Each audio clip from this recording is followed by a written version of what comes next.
আজকে হাজির হয়েছি এই অসাধারণ স্বাদের পাউরুটির মিষ্টি নিয়ে, যেটা একবার খেলে সবাই বারবার খেতে চাইবে। আর এর রেসিপিটাও কিন্তু খুব সহজ। তাহলে চলুন রেসিপিটা জেনে নেওয়া যাক। ওয়েলকাম টু মামুনির রান্নাঘর।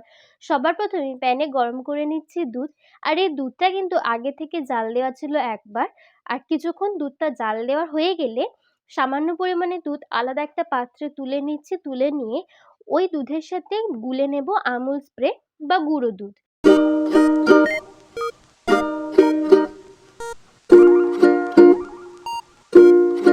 দুধটা জাল দেওয়ার সময় কিন্তু ঘন ঘন হাতা দিয়ে বা একটা স্প্যাচুলার সাহায্যে ভালো করে দুধের সরটা মিশিয়ে নিতে হবে, যাতে দুধটা আরও ঘন হয়। এরপরে দিয়ে দিয়েছি পরিমাণ মতো চিনি। যতটা পরিমাণ চিনি লাগবে ততটা পরিমাণ চিনি। এখানে আমরা গুঁড়ো চিনি ব্যবহার করেছি। গুঁড়ো চিনি ব্যবহার করলে খুব সহজে দুধের সাথে মিশে যায়। কাজু পেস্তা দিয়ে দিলাম, যেটাকে আমি রাফলি চপ করে নিয়েছিলাম। আর 1 চামচ দিয়ে দিচ্ছি ঘি, বড় চামচে, যেটা আমি আগে থেকে গলিয়ে নিয়েছিলাম। অ্যাড করে নিচ্ছি গুঁড়ো দুধ, গোলা দুধটা। এইটা অ্যাড করলে খুব ভালো দুধের টেক্সচারটা আসে। সমস্ত কিছু আবার হাতার সাহায্যে খুব ভালো করে মিশিয়ে নিতে হবে।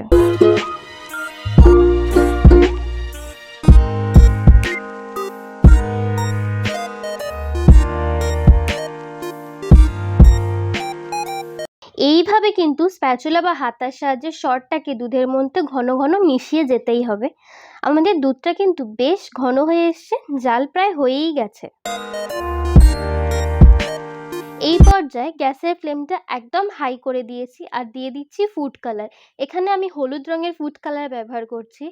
আপনারা চাইলে যে কোনো রঙের ব্যবহার করতে পারেন, যেটা আপনাদের পছন্দ।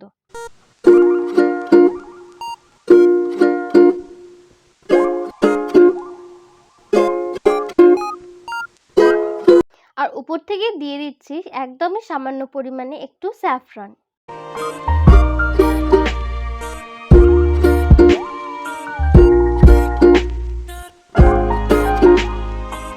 দুধের টেক্সচারটা আমাদের যেরকম চাই সেরকম চলে এসছে। গ্যাস বন্ধ করে ঠান্ডা করে ওভারনাইট ফ্রিজে এবার এটাকে রেখে দেবো। পরের দিনে পাউরুটি নিয়ে নিয়েছি। পাউরুটির সাইডগুলোকে এইভাবে কেটে 4 টুকরো করে নিচ্ছি পাউরুটিগুলোকে। আর এই ঘি আর তেল একসাথে যেটা গরম করতে দিয়েছিলাম, সেটা গরম হয়ে গেলে এই পাউরুটিগুলোকে ভালো করে ভেজে নিচ্ছি। হাই ফ্লেমে দুটো সাইড খুব ভালো করে মুচমুচে হওয়া পর্যন্ত ভেজে নেব পাউরুটিগুলোকে। পাউরুটিগুলো ভাজা হয়ে গেছে, নামিয়ে নিয়ে এগুলোকে চিনির রসে আমরা ডুবিয়ে রাখছি।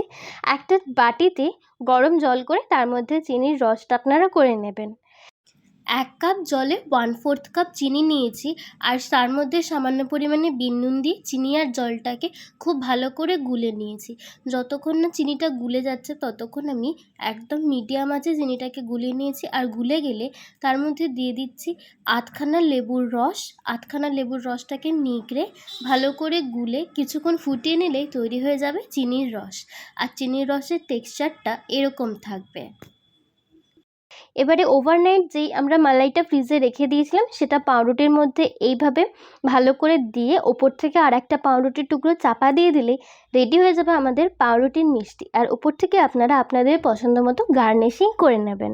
তাহলে কেমন লাগলো এই রেসিপিটা, যেটা বানানো খুবই সহজ কিন্তু খেতে অসাধারণ।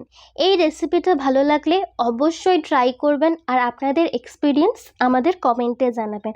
আর এরমই রেসিপির জন্য সাবস্ক্রাইব করে বেল আইকনটা প্রেস করে দেবেন।